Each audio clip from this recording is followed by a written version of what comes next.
Sejam muito bem-vindos a mais um episódio do Capital Cash. Aqui nós recebemos diversos empresários contando um pouco da sua trajetória empreendedora e os desafios superados no caminho. Então, se você é empreendedor ou sonha em empreender, acompanhe a gente por aqui.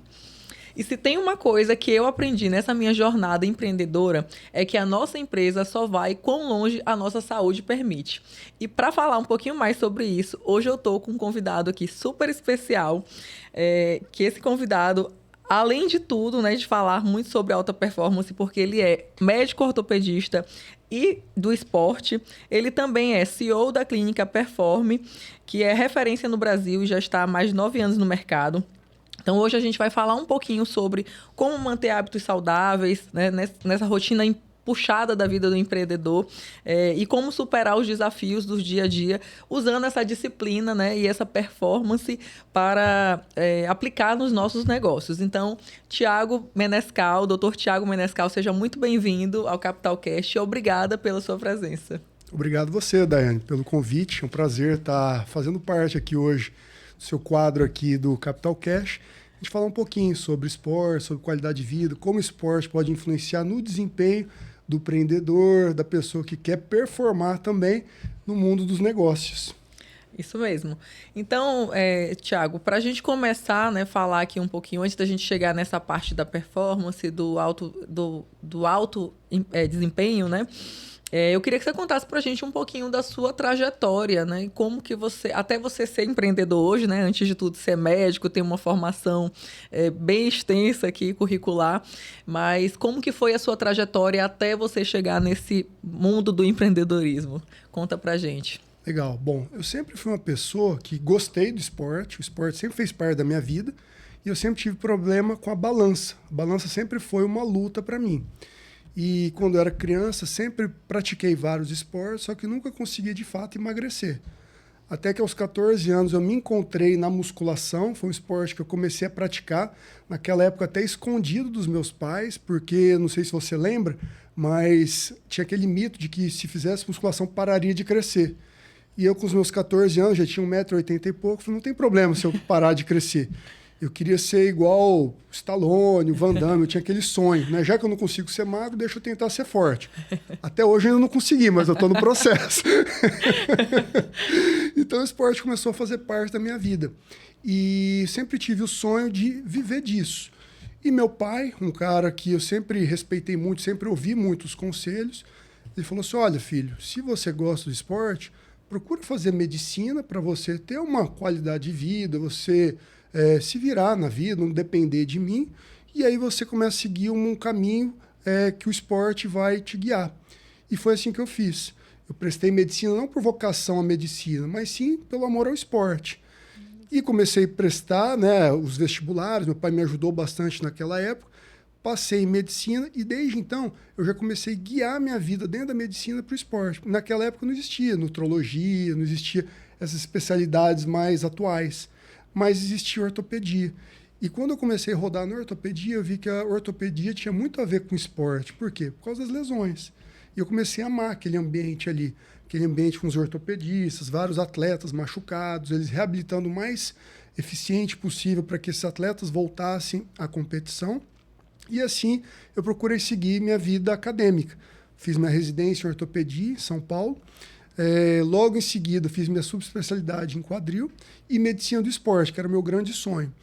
E a partir daí, eu sempre tive na minha cabeça que para você ser um grande profissional, você precisaria apenas da questão técnica da sua área. Sim. Então eu acabei vim para cá, né? Eu não sou daqui, eu fiz minha residência lá em São Paulo, mas eu não queria morar em São Paulo, eu sempre prezei por qualidade de vida. E ali aquela rotina de trânsito, aquela rotina de muitos hospitais, um longe do outro, eu entendi que ali não era o local onde eu iria crescer profissionalmente.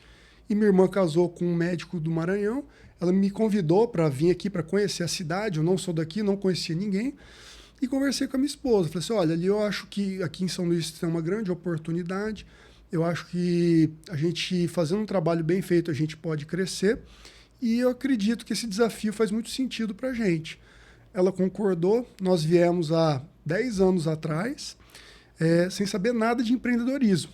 A gente literalmente abriu o nosso consultório apenas com o sonho de que eu fazendo um bom trabalho no meu consultório, eu conseguiria ter um certo destaque, alavancar a minha carreira. E foi com esse sonho que nós começamos.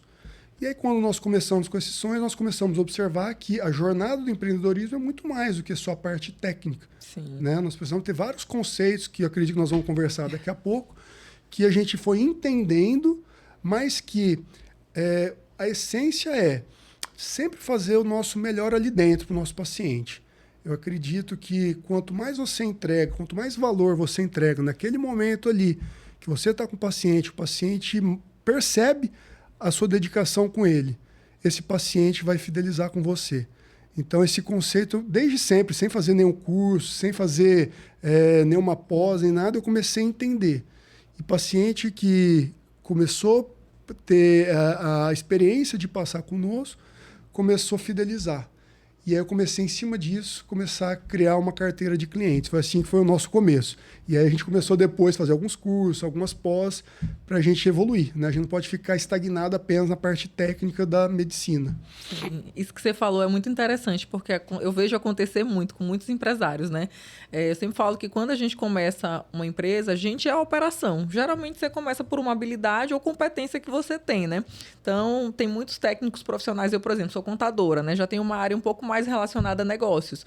Mas a gente também não aprende sobre empreendedorismo na faculdade, né? Não montar um negócio próprio. A gente atende a ser um bom contador, um bom técnico profissional. E isso acontece com várias áreas, arquitetos, advogados. Eu vejo acontecer com muita gente que decide empreender e acha, eu já sou um excelente advogado, vou abrir aqui uma empresa e essa empresa vai deslanchar, porque meu trabalho é bom, minha entrega é boa. E aí, quando a gente vai empreender, a gente vê que realmente precisa de muitos outros atributos, além de, claro, ser um bom técnico, um bom profissional é essencial, isso é obrigação, né? Uhum. É igual abrir um restaurante e ter uma comida boa. Hoje em dia é o mínimo, né? O básico que você tem que fazer é ter uma comida boa. Uhum. E aí criar os diferenciais perante a concorrência. Mas esse é um ponto que eu vejo que muita gente desiste de empreender porque se decepciona e se frustra nesse processo de achar que vai só atender, só fazer ali a parte que gosta, né? A parte técnica do seu conhecimento, do que estudou de fato para exercer, né? A sua profissão, tem um amor à sua profissão e acaba se pegando ali nas burocracias do dia a dia, tendo que ser financeiro, marketing, todas as funções do contador, tudo junto ali. Uhum. E aí, Thiago, falando sobre isso, qual que você acha que foi o maior desafio, assim, que você teve quando você começou a empreender? Que caiu a ficha, assim, realmente não é só atender aqui, eu preciso fazer outras coisas, né? No começo, o principal desafio é você acreditar no seu negócio. Não é fácil hoje você empreender no ramo particular da medicina. Só 1% dos médicos conseguem sobreviver de consultório particular. A maioria ou trabalha no Estado, né, governo, ou são credenciados em plano de saúde. Então, eu faço parte, graças a Deus, de 1% só dos médicos do Brasil. Só que, é claro, a gente não consegue construir uma carteira de clientes da noite para o dia. Isso é um processo, é um trabalho. E, durante a jornada, aparecem várias oportunidades para você desistir do meio do caminho. E você vai vendo as dificuldades, tanto financeira, quanto contratação de empregados, quanto questão de tributações. Várias oportunidades vão aparecendo para você desvirtuar do seu negócio, só que você tendo uma visão clara e um objetivo definido, você sabe que essas oportunidades não vão te levar para o caminho que você busca.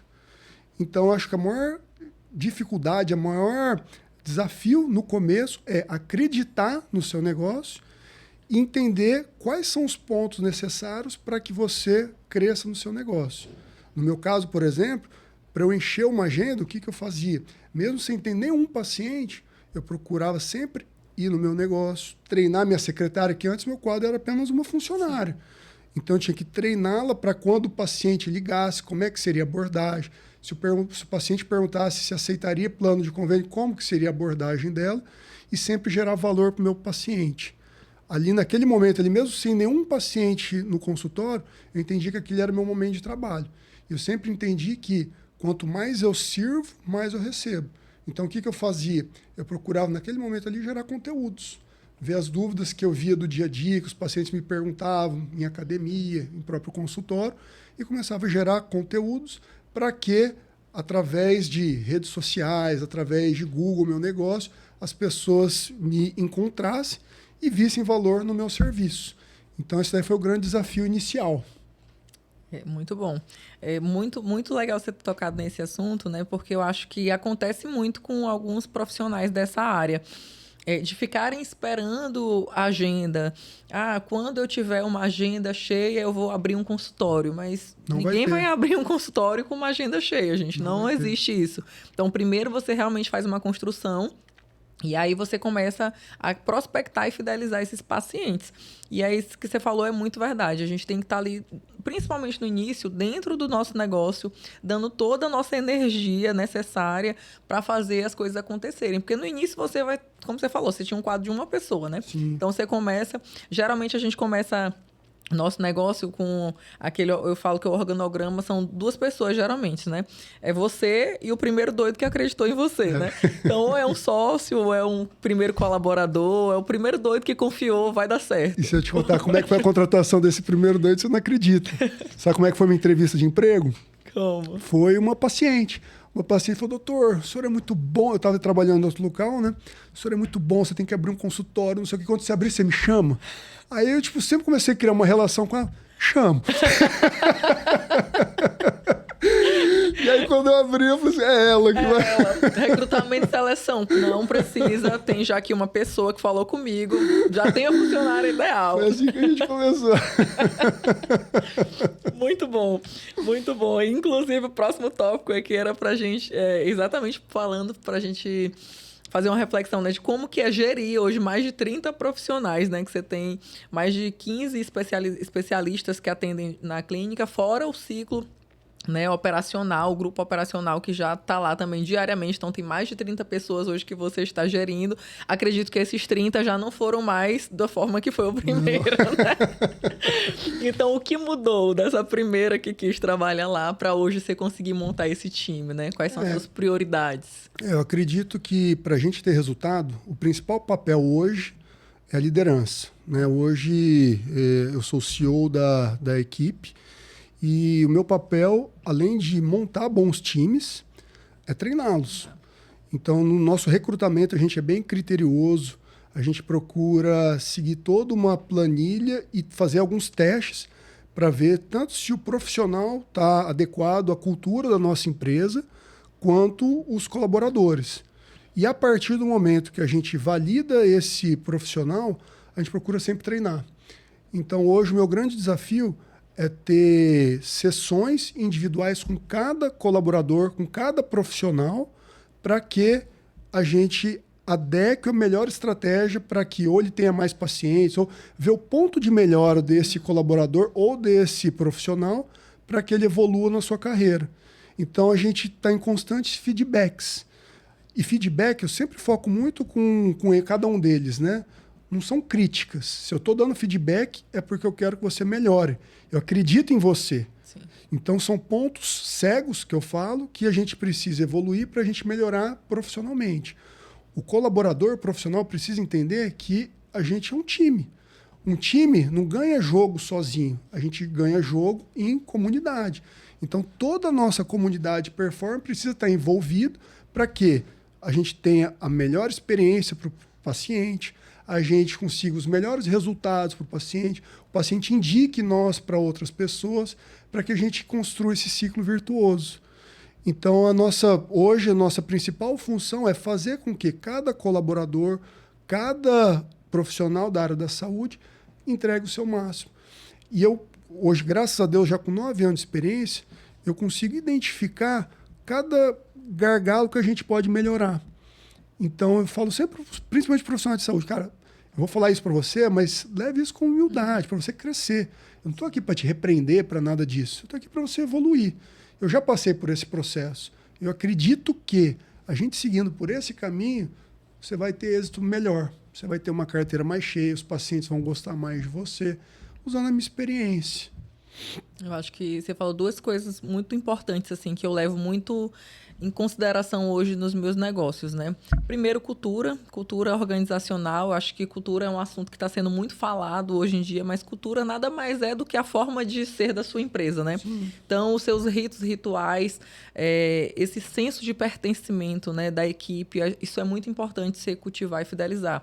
Ainda mais você que tem outros profissionais que atendem dentro do seu espaço, eles não podem se enxergar como um profissional liberal que está usando um espaço ali, sim como clínica, como performance, como dono, e que o resultado dele faz parte de um todo maior. Então, realmente engajar esse time, criar essa consciência, não é um trabalho fácil, mas eu acredito que é o caminho mais curto, né? É o que acelera ali o processo ali do sucesso, do resultado positivo e de colher realmente, como vocês colhem, né? Essa fidelização de pacientes, né? Eu, como paciente, inclusive, posso falar, né? Como é que foi? Posso falar que, de fato, a gente sente isso lá dentro, né? Com todos os profissionais envolvidos, o atendimento parece que é único, né? Do início ao fim. Então, isso é muito legal de ver, de perceber. Ainda mais eu que tenho uma visão mais crítica, eu analiso muito os lugares onde eu passo. Mas a gente consegue, sim, ver esse senso de pertencimento, que essa cultura foi forte, né? É o que a gente chama, desculpa, é o senso de pertencimento. Né? Eu foco muito isso com os colaboradores. Você precisa ter senso de pertencimento. O que você vai fazer para a nossa empresa crescer? Qual que é o seu papel dentro da empresa para a gente chegar... A gente está nesse nível para a gente chegar para o próximo. Uhum. O que você vai fazer de diferente, que está fora aqui do escopo, a mais, para a gente chegar nesse próximo nível, a gente furar essa bolha. Então, a gente foca muito nisso, sabe? Desenvolver ao máximo a pessoa para a pessoa entregar ao máximo. E a gente sempre ouvir também, né? Sim. Você falou, você é minha paciente. Primeiro, o que a gente pode melhorar? Sim. O que faltou ali para ser uma experiência melhor? Sempre ouvir, né? Aplicar NPS, ouvir, para a gente ver os pontos de melhora. Tem uma história muito legal, um local onde eu trabalhei, que começaram a aplicar caixinhas de sugestões, né? NPS com caixinha de sugestões. E aí começaram a ter muita reclamação. Começou a ter muita reclamação. Aí o dono olhou e falou, puta, o pessoal só reclama. Tira essa caixinha. Vou resolver, tira essa caixinha. Entendeu? Ou seja, ele não está apto para ouvir a sugestão para o negócio dele melhorar. Esse é o melhor olho do patrão, né? É o que o seu público está falando com você. Então, ouve seu público, ouve as pessoas que estão lá contigo, o que a gente pode melhorar, o que deixou a desejar, para a gente estar em constante evolução. A gente nunca pode achar que está bom. A gente sempre tem que, não, está bom aqui, o que a gente pode melhorar mais? Exatamente. É assim que a gente procura ter a nossa cultura. É fazer com que a empresa tenha objetivos claros, objetivos com todos, para a gente chegar onde que a gente busca, a nossa visão. Que na nossa visão, como você falou no começo, é ser a maior clínica de ortopedia e medicina esportiva do Brasil. A primeira coisa que eu falo quando eu vou contratar uma pessoa é essa. A minha visão é ser a maior clínica de ortopedia e medicina esportiva do Brasil. Para isso, eu preciso estar com as melhores pessoas para eu ser a melhor clínica de ortopedia e medicina esportiva do Brasil. Você é uma dessas? Você quer ser uma das melhores, sei lá, secretárias, uma das melhores CRCs do Brasil? Se você quer, a gente está junto nessa jornada. Se você não quer, tem preguiça, você está no lugar errado. Entendeu? É isso. Isso é muito bom. E fazer com que esse senso de pertencimento seja para todos, né? Então, às vezes eu vejo algumas empresas que priorizam muito vamos usar o exemplo de clínica, né? Os profissionais que atendem ali, quem está em contato diretamente com o cliente, né? Mas todo mundo tem que entender o seu papel de importância e de relevância para que aquele atendimento seja completo. Então, desde a pessoa que vai receber o paciente, né, quem está ali na frente, na recepção... Desde o atendimento no telefone. O atendimento prévio, o agendamento, a confirmação, né? Então, a forma de tratar tudo isso tem uma importância para que aquele atendimento, para que o produto final seja entregue, né? Exatamente. Que é a experiência completa. Mundo Então, todo mundo faz parte desse processo. Você falou é perfeito. Pensa comigo, você está com dor, você está ruim, você não consegue exercer as suas atividades, aí você liga no meu consultório querendo agendar consulta comigo. Aí a minha secretária não te atende. Você está morrendo de dor, ela não te atende. Ela demora 3, 4 horas para te responder. O que você vai fazer nessas 3, 4 horas? Provavelmente vai procurar um outro profissional. Está te incomodando, está ruim. Então a eficiência operacional faz com que o resultado final seja satisfatório ou não. Você chegou no meu estabelecimento. a secretária não deu bom dia, não foi cordial com você. O que já acontece? Já cria aquela antipatia inicial. Você nem às vezes me conhece, só que você já fica insatisfeito ou pela demora do tempo de atendimento, ou por a secretária não ser cordial com você, não te acolher, né? A gente usa muito essa palavra de acolhimento. É atender os pacientes como você gostaria de ser atendido onde você passa.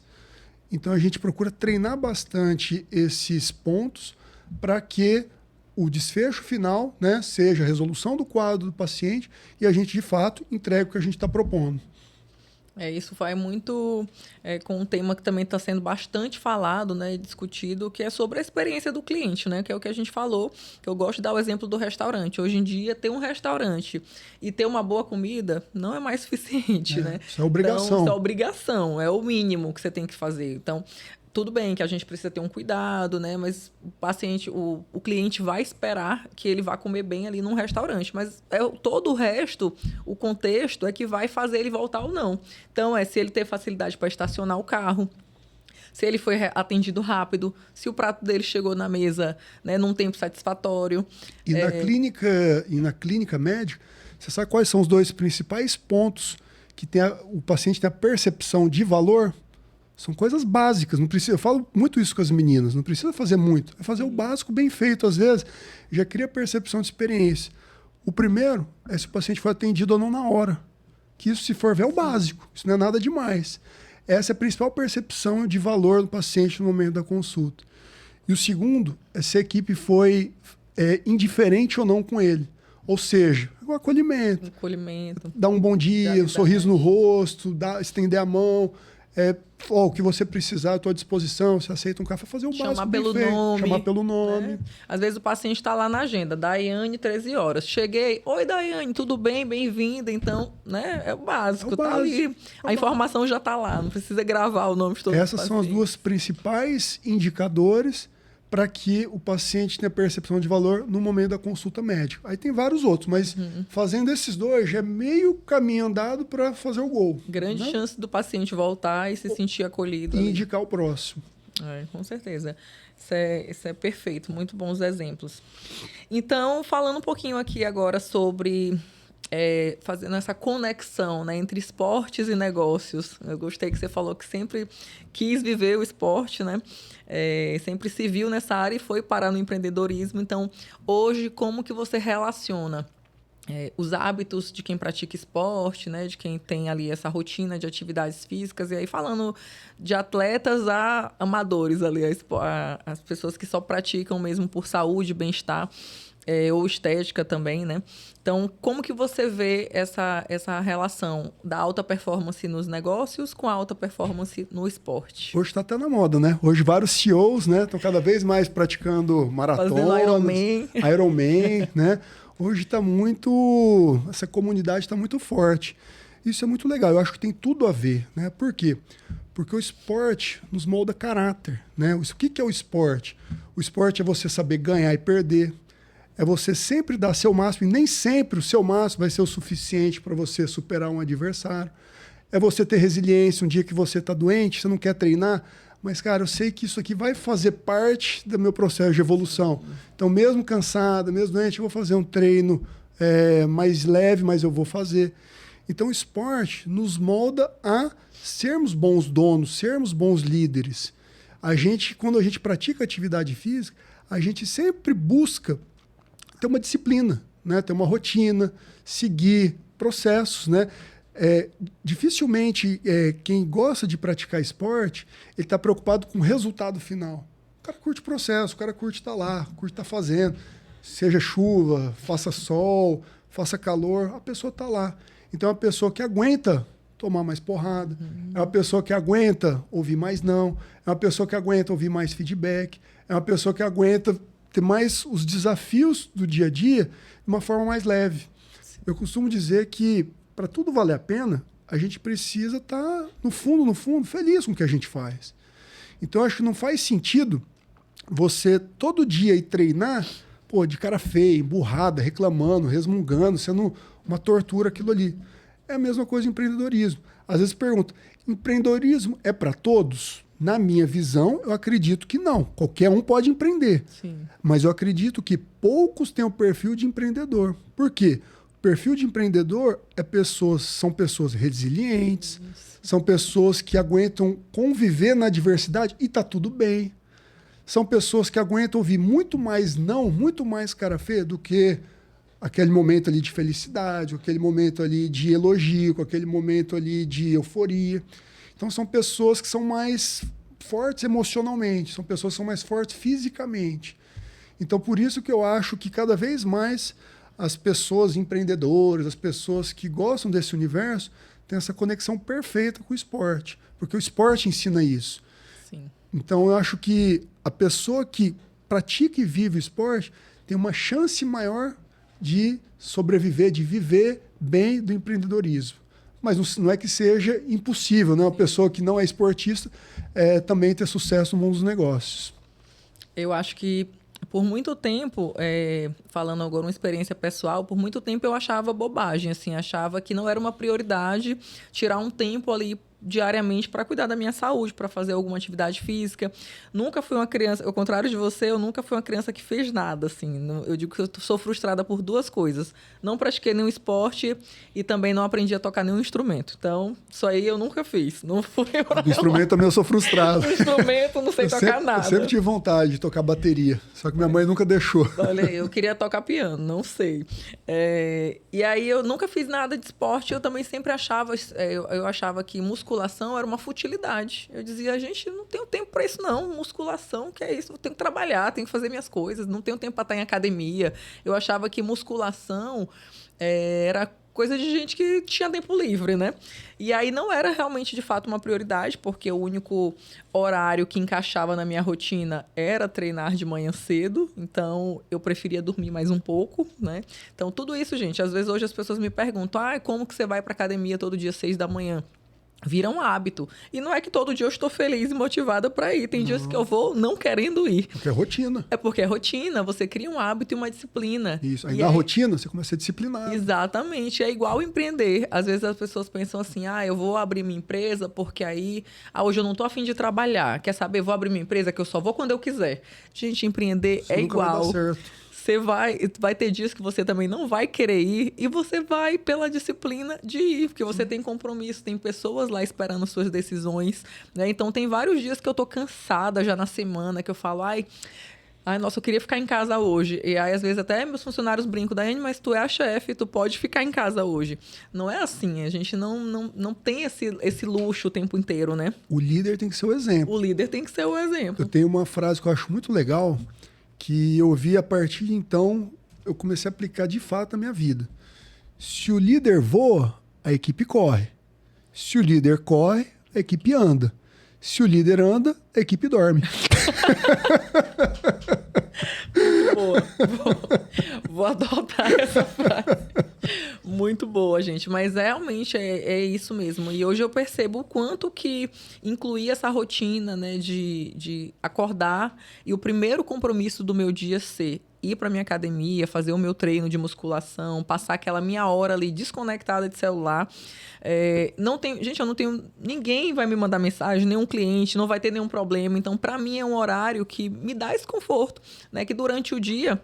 Talvez eu não conseguisse estar ali entregue em um outro horário como eu consigo estar de manhã cedo.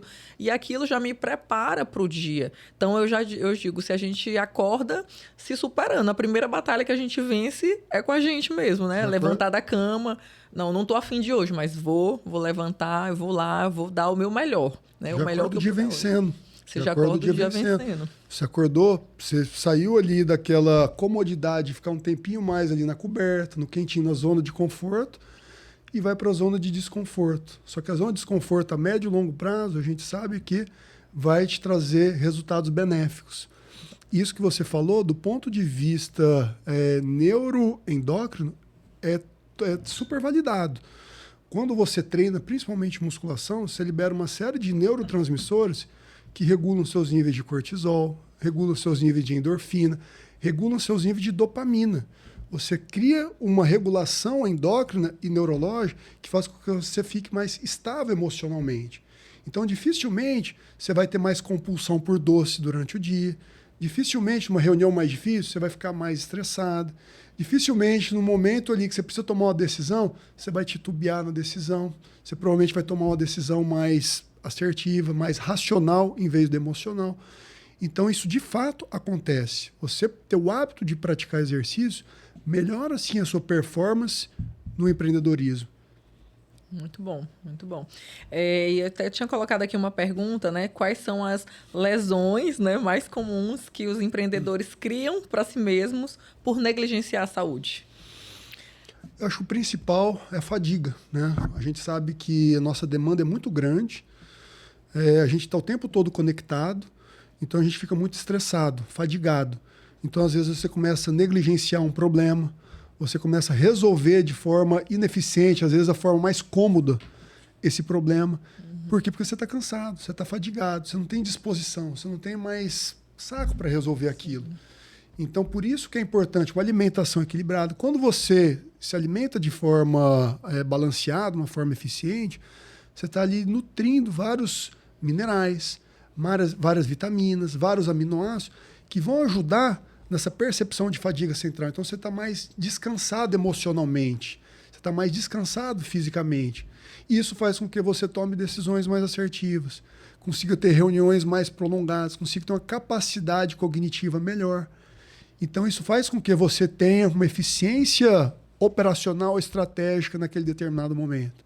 É fundamental. Hidratação, praticamente todas as reações do nosso corpo se devem através da água. Uma pessoa que não consegue tomar água, tudo funciona Às de vezes forma... a vida tá ruim e só precisa tomar um pouco mais de água, gente. Um pouco respira. mais de água já resolve. Respira.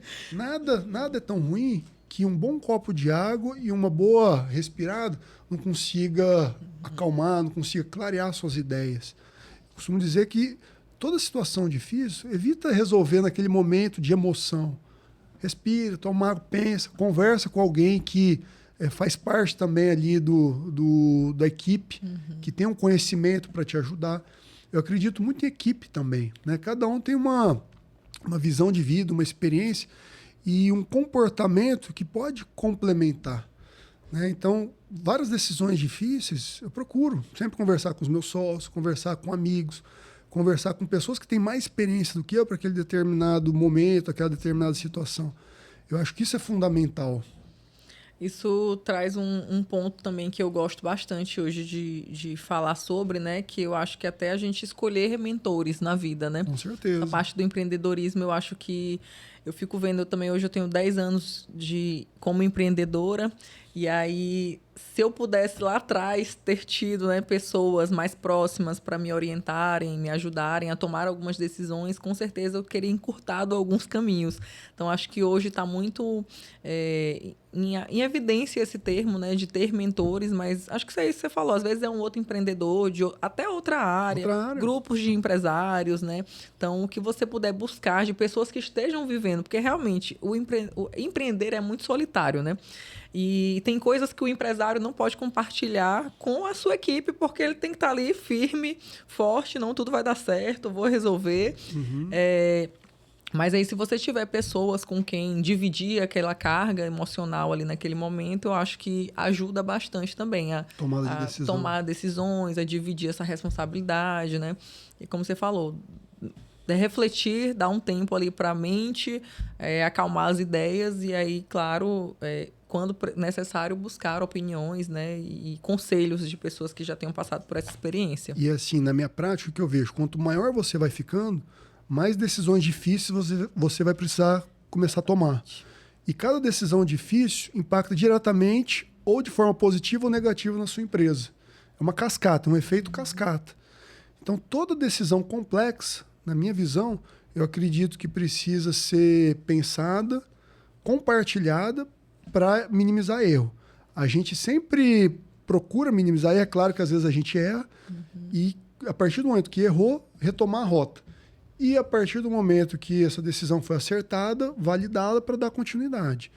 Mas eu acredito que quando você tem uma equipe ou mentores, como você disse, com mais experiência, com mais bagagem do que nós, eu acredito sim que pode facilitar nesse processo, né, de tomada de decisão, de estratégia para você, de repente, furar uma bolha. Então, eu acho que é válido sim. Às vezes o erro que você está prestes a cometer, alguém já cometeu antes de você e já pode lhe alertar, né? Olha, não vai por aqui que vai dar errado. Já passei por aí, né? Assim não é o melhor caminho. A forma que eu consegui resolver foi essa. E aí vai te dar mais clareza, vai te dar mais visão ali de como chegar no objetivo final, né? Que é exatamente o que eu busco fazer com os médicos prestadores mais novos. Exatamente. Nesse caminho aqui, eu falei assim, esse caminho eu já galguei. Eu sei mais ou menos a rota que você precisa seguir para chegar até onde eu estou. E o caminho é esse. Eu procuro mostrar, ser o mais claro possível, mostrar o que ele não pode fazer, o que ele precisa buscar fazer para chegar aonde eu cheguei.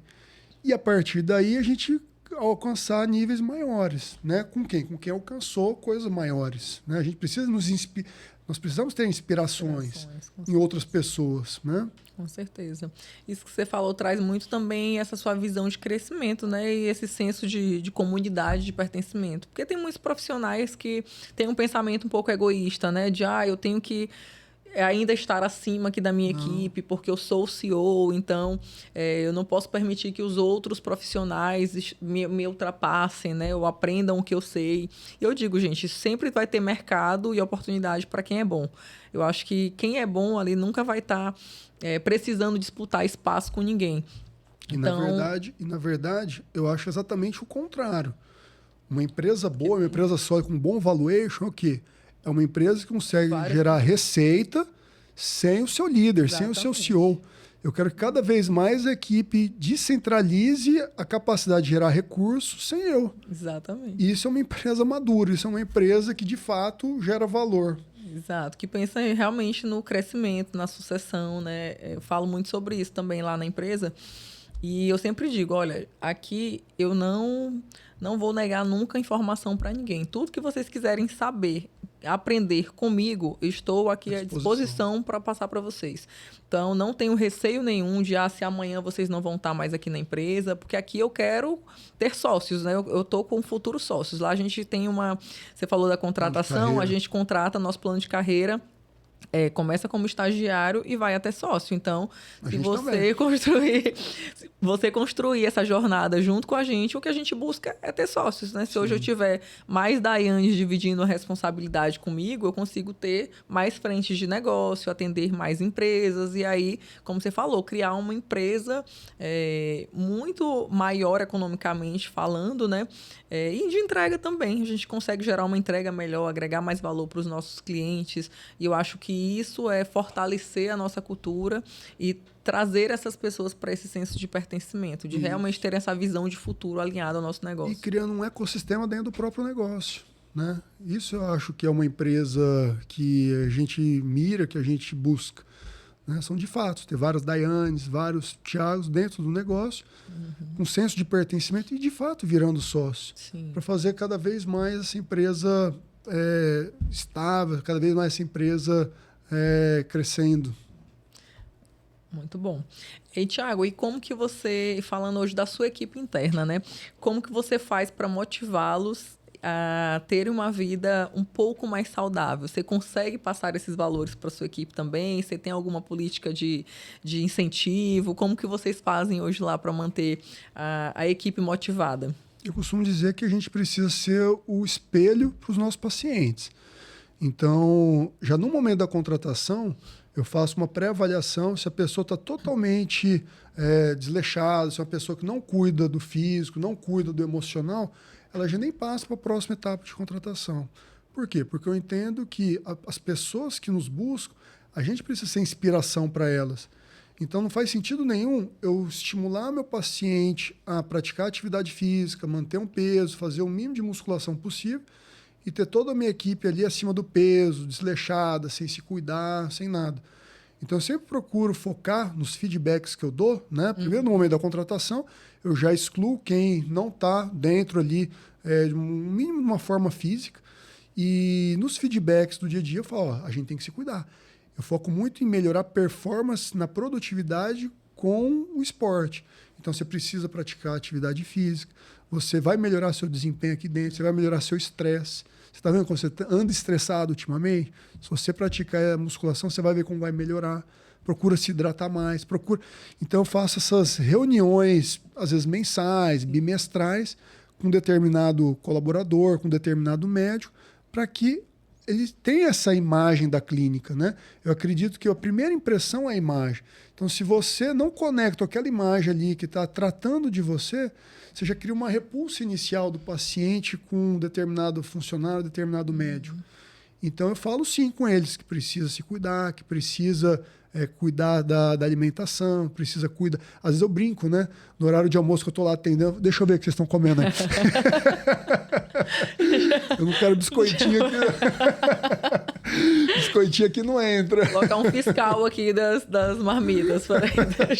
Eu sou o fiscal da marmita. Fiscal das marmitas. Eu sou também, viu? Lá no escritório eu também sou fiscal. Tem que ser. Você falou do exemplo, é muito real. A pessoa precisa viver a nossa cultura, né? E a cultura não é só em relação à receita, não só a questão de captação de cliente, e sim o nosso estilo de vida, o que a gente vivencia ali, como é que é a nossa rotina ali, como é que é o nosso contexto. Então, praticamente, eu acho que todas as meninas treinam. Uma das líderes minha treina às 5 horas da manhã. Ela acorda mais cedo que eu. Olha aí. Entendeu? Então, ela treina, toma o banho dela, já faz um café da manhã reforçado e vai trabalhar. Então, eu acho que isso é super produtivo também. Isso melhora também o desempenho delas. E eu sempre procuro incentivar. Ótimo. Vamos fazer o seguinte, o que você está usando? Deixa eu te ajudar aqui. Sempre procuro ver o que você está fazendo aqui para eu te ajudar. Né? E aí, com o papel do líder, é isso também, né? Incentivar e ajudar. Né? Ver o que você precisa para que você continue com esse hábito. Muito bom. É que você falou uma coisa muito importante. A gente acaba sendo muito espelho, né? Assim, a gente vira referência. Se a gente está na posição de líder, nós vamos ser, sim, admirados, copiados, né? E a gente tem que ser o exemplo de fato. Eu foco muito o que é um CNPJ. O CNPJ é uma junção de vários CPFs. Você precisa se inspirar nesses CPFs para, de fato, você ficar... eu gosto de estar lá. Eu gosto de estar com esse pessoal. Esse pessoal é da vibe que é da minha tribo. Então, a gente precisa, de fato, ter um estilo de vida que comporta o que os nossos pacientes, os nossos pacientes buscam. Muito bom. Tiago, eu tinha colocado um ponto aqui também para a gente dar... porque a gente sabe que o maior motivo da não prática de atividade física por alguns empreendedores vai ser: não tenho tempo, né? Falta de... viajo muito, não tenho tempo. Como eu sempre falo, o tempo para mim é uma questão de prioridade. Hoje eu entendo isso, mas eu entendo que esse início é um pouco mais desafiador. Uhum. Então, o que a gente consegue trazer aqui de dicas práticas para quem tem uma rotina muito corrida, horários um pouco mais difíceis, quem viaja bastante também, como que você orientaria esse tipo de paciente? A primeira coisa é entender que para você construir um físico que você busca, para você ter saúde, para você ter longevidade, você precisa ser disciplinado em qualquer área da saúde, né? Então, você precisa ter disciplina. Então, a pessoa que não tem disciplina, ela não vai conseguir ter resultado que ela busca. Então, a primeira coisa é fazer um mapeamento da vida dessa pessoa. Como é que é uma rotina diária dessa pessoa?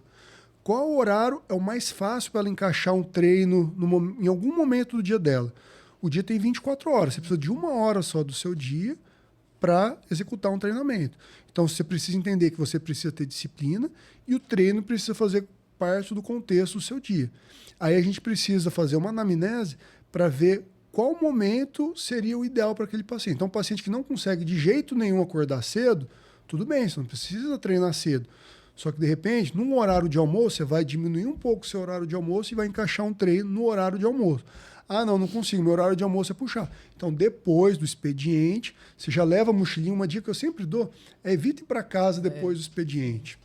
Já leva sua mochila, já leva, se você usa algum pré-treino, já leva no ambiente de trabalho para que, quando você acaba o trabalho, você já vai direto para a academia.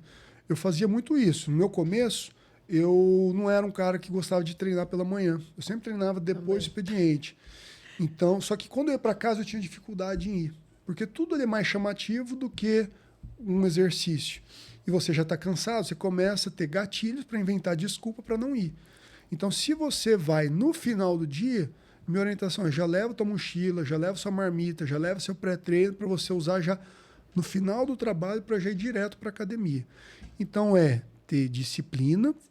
E ter como prioridade, algum momento do seu dia, o treino precisa fazer parte do contexto da sua vida. Assim como você escova os dentes todo dia, assim como você almoça todo dia, assim como você trabalha todo dia, o treino precisa fazer parte da sua vida todo dia. Aí quando eu viajo muito, como é que eu faço? O que eu sempre oriento meus pacientes? Procura ou se hospedar em algum hotel que tenha já alguma academia, ou algum hotel que é muito perto dessas grandes redes, né, uma Smart Fit, por exemplo, da vida. Para quê? Antes de começar o dia, aí sim, eu acho que é fundamental, porque senão o paciente acaba não indo, não aderindo. A dica quando vai viajar é procura já fazer o exercício antes de começar seu dia, antes do café da manhã. Sim. Você já acorda, se usa algum pré-treino, alguma coisa, já usa o que vai usar, já treina, aí antes do café da manhã você já firmou esse compromisso com você. O seu compromisso já foi estabelecido, já foi executado. Agora você começa o seu dia. Porque dificilmente, numa viagem, você vai conseguir treinar na hora do almoço. Sim. À noite você vai querer sair, às vezes tem alguma reunião, alguma coisa que não vai ser a sua prioridade. Então estabeleça prioridades, encaixe esse treino na sua rotina e, preferencialmente, pela manhã, quando viaja. É o momento mais fácil ali de você conseguir encaixar esse treino na rotina de viagem. E por experiência própria eu posso falar que depois de um tempo, né, isso vira realmente um hábito. Eu também já fui a pessoa que já treinei à noite, levava as coisas já para o trabalho, para depois do trabalho já ir direto. Não conseguia ter uma aderência tão boa, mas ia ali 3, 4 vezes por semana. Fazia isso para realmente não chegar em casa, mas depois eu comecei a frequentar muitos grupos de networking, tinha eventos, tinha alguns compromissos, reuniões, e aí qualquer coisa já era um motivo para não ir, né? Uhum. Então foi aí que eu comecei a mudar o meu horário para treinar pela manhã, e para mim é o que encaixa melhor hoje na minha rotina. Eu também não precisaria obrigatoriamente estar às 6 da manhã na academia, mas hoje é uma escolha que eu faço, que eu entendo que para mim é o melhor horário dentro da minha rotina. E aí, sobre viagens também, hoje, quando eu viajo, antigamente eu nem levava uma roupa de treino. Falava, uma semana vou ficar. Não consigo ficar uma semana sem fazer nada. Parece que eu fico assim, já surtando na viagem. O seu corpo já entende que quando você treina, causa benefícios neuroendócrinos, você se sente bem. E a partir do momento que você não treina, você começa a deixar de ter essa liberação. E aí você sente que está faltando alguma coisa no meu dia. É igual alimentação também. Você passar uma semana frequentando os melhores restaurantes, aí você come errado ali, né? Come a comida que você quer, né? Comidas mais pesadas, mais gordurosas. Mas chega sei lá, no terceiro dia, meu organismo já está reclamando. Já estou querendo comer uma salada. Juro que é verdade. Comigo também acontece não isso. É assim só por estética, só por dieta. A gente realmente começa a incorporar isso como um hábito. O nosso corpo começa a entender o que faz bem e o que faz mal para você. E aí o seu corpo começa a criar respostas querendo que você volte para os hábitos saudáveis, os hábitos que esse corpo seu gosta. Né? Exatamente. Isso é muito legal. E é muito doido de pensar, né, que até pouco tempo atrás, né, assim, for pegar coisa de 2, 3 anos atrás, eu não conseguia viajar e fazer um treino, né, como minha rotina de viagens começou a ficar mais intensa, aí eu tive que adaptar também o meu estilo de vida para não prejudicar muito ali os meus treinos. E isso é tão verdade. Sabe qual que é o maior desafio quando o atleta machuca? Ficar parado. O maior desafio é conscientizá-lo que ele não pode treinar. Porque ele sente tanta vontade ali de treinar, tanta necessidade física e bioquímica, que às vezes não surta. Uns não seguem o que a gente tá combinando, uns segue, mas fica desbirutado. Aí um segue e começa a comer muito doce. Por quê? Porque não tem aquela liberação ali de endorfina, de dopamina, de serotonina, de melatonina à noite. Então ele fica todo desregulado metabolicamente. É incrível como o corpo da gente vai realmente mudando, né? Vai se adaptando a esse estilo de vida, que é um estilo de vida que é benéfico, né? Sim. E falando sobre tipos de esporte, né? Pra gente fechar aqui essa parte de performance, fala um pouquinho sobre qual esporte escolher, né? Porque tem gente que tem preconceito contra a musculação. eu já adaptei, consigo aderir muito bem à musculação, mas tem gente que tem dificuldade mesmo de fazer musculação. E diz, eu faço só uma caminhada, eu gosto de fazer esteira, faço um cardio, ou então eu prefiro correr, né? Então, o que você teria a dizer para essas pessoas? É assim, ó, todos os esportes são benéficos, tá? A musculação é benéfica e as atividades aeróbicas são benéficas também.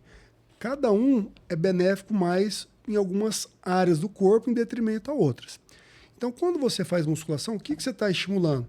Você está estimulando o seu sistema endócrino a funcionar melhor, você está estimulando o seu sistema neurológico a funcionar melhor, você está estimulando a sua massa muscular a desenvolver. E hoje a gente sabe que a massa muscular tem papel fundamental para o processo de envelhecimento e de sarcopenia, e você está estimulando o seu sistema muscular, o seu sistema esquelético a ser mais forte. Quando você faz a musculação, todos esses fatores, todos esses aspectos estão sendo estimulados para que você tenha uma qualidade de vida. Agora, quando você pratica atividade aeróbica, você está estimulando principalmente a sua função cardíaca, o seu sistema circulatório e pulmão. Qual que é melhor, Thiago? Os dois. Nos diz qual que é melhor. Então, você quer melhorar a sua estrutura física, a musculação que vai te ajudar nesse processo. Você quer melhorar a sua capacidade ventilatória, sua função cardiológica, seu sistema vascular, a atividade aeróbica.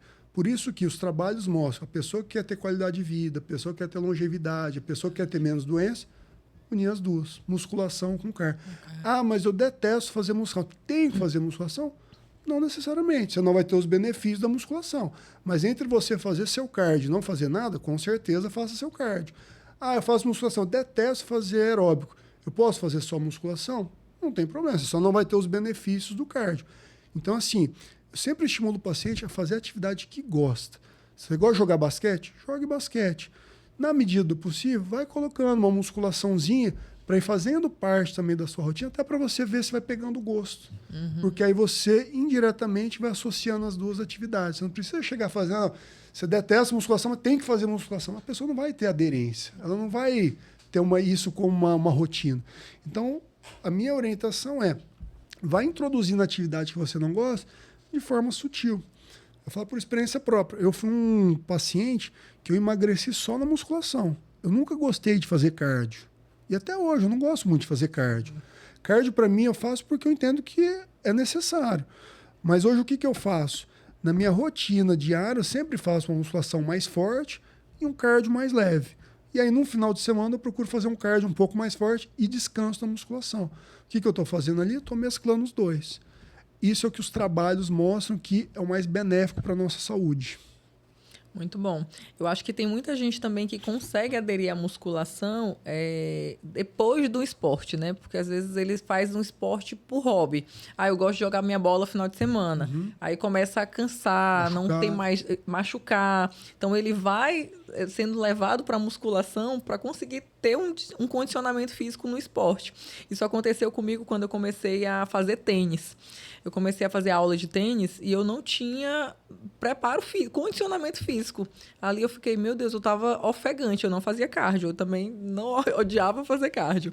E aí eu comecei a fazer cardio para poder ter condicionamento físico para poder jogar o tênis. E é para você manter-se no tênis, você precisa fazer musculação para não machucar. Musculação para não machucar. É o que acontece com muitos corredores. Muitos corredores não gostam de fazer musculação. Só que eles começam a ter as lesões. Começam a ter fascite, começam a ter canelite, começam a ter condropatia. E aí eles precisam fazer a musculação para eles conseguirem correr. Senão eles não conseguem correr. É isso. Eu acho que se começar com um hobby, com uma coisa que você gosta de fazer, como você falou, você vai acabando sendo mais motivado a fazer outros exercícios para te dar um desempenho, um condicionamento físico melhor, né? Mas o importante, eu acho que é realmente se movimentar. Movimentar, com certeza.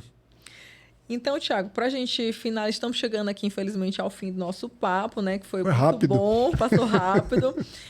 Eu queria que você deixasse aqui para a gente, primeiramente, né, com tudo isso que a gente falou aqui sobre performance, empreendedorismo, deixasse uma mensagem mesmo de inspiração para quem está empreendendo, né? E falando mais uma vez de da importância que tem olhar para esse lado também de saúde, né? Entender que o empreendedor, ele é uma pessoa ali, um CPF por trás de um CNPJ, como você falou, né? Que nenhum CNPJ vale um AVC, eu sempre falo isso. Uhum. Então, deixa uma mensagem para esse empresário que está assistindo a gente, né? De como que ele pode ter uma qualidade de vida melhor e os benefícios que isso vai trazer para o negócio dele. Claro. Bom, então, para todas as pessoas que gostam de treinar, para as pessoas que estão empreendendo, para as pessoas que, de uma certa forma, gostam aqui desse mundo de negócios e de saúde, eu acho que a grande lição, o grande fechamento aqui é acreditar em você. Né? Acredita em você, acredita no seu sonho. E em cima do seu sonho, saiba traçar estratégias, né? Tenha disciplina para fazer com que esse sonho seja palpável. Então, você que gosta de empreender, que tem o sonho de empreender, fazer o seu negócio crescer, procure estudar o seu negócio, estudar seu cliente, ouça seu cliente, faça o melhor pelo seu cliente. Procura sempre servir. Né? Eu costumo dizer que para você ter um resultado, né, que você busca, antes de tudo você precisa servir, que Deus retribui. E em cima disso, eu acredito que os seus principais clientes, eu sempre foco muito nisso, são os seus próprios colaboradores. É impossível você ser grande se você não torna seus colaboradores, seus prestadores grandes. Eles precisam estar junto com você nessa jornada. Então, olha as pessoas à sua volta que fazem com que você cresça profissionalmente e os ajude. Faça diferença também na vida deles, não apenas no prestador final, né? E se cuide, né? Eu acho que tudo na vida precisa valer a pena, né? É que nem a Daiane falou, não adianta você começar a crescer e ter um AVC. Então, procure ter a rotina de fazer exercício, a rotina de se cuidar, de se hidratar. São pequenas coisas na sua vida que vão fazer com que você cresça fisicamente, tenha mais qualidade de vida, se importe mais com as pequenas coisas da vida, né? Seja sua família, seja seus amigos. Tudo isso precisa estar em equilíbrio. Não adianta você só puxar para o lado da empresa ou só puxar para o lado da saúde. A balança fica desequilibrada. Então, eu acredito muito em equilíbrio. Pessoas equilibradas tendem a prosperar mais, tendem a ter mais sucesso na vida familiar e tendem a ter mais sucesso na saúde. Então, minha palavra final é equilíbrio. Muito bom. E, doutor Tiago, para quem quiser continuar acompanhando seu trabalho, né, sabendo um pouquinho mais das suas dicas ali de perto, deixa para a gente os seus contatos, suas redes sociais aqui para os nossos telespectadores acompanharem. Claro, para quem quer saber mais sobre a nossa clínica, né, a Perform, os nossos Instagram, as nossas redes sociais é @Dr. Menescal e o da clínica @Clínica Perform. Lá a gente procura falar bastante de lesões, de qualidade de vida, de performance, de suplementação, de nutrição, enfim. Tudo que a pessoa precisa saber para performar tanto na vida quanto nos negócios. Doutor Tiago, muito obrigada pela sua participação. Foi ótimo o nosso bate-papo. É um assunto que eu gosto muito de falar sobre, né? Empreendedorismo eu já adoro falar sobre, né? E dicas de saúde, esse estilo de vida também é uma coisa que eu incorporei na minha rotina e vejo que faz muita diferença também na minha vida como empresária. Como você falou, fez muito sentido tudo que você disse aí para mim. E agradeço a participação aqui e agradeço a todo mundo que assistiu o nosso episódio, né? Então, peço que vocês deixem aqui comentários do que vocês acharam, também dê sugestões de próximos convidados que vocês querem ver por aqui, quais são os conteúdos que vocês têm interesse, para a gente poder continuar fazendo esse conteúdo aqui para vocês, tá bom? Já se inscreve no link e curte. É isso aí. Até o próximo Capital Cash.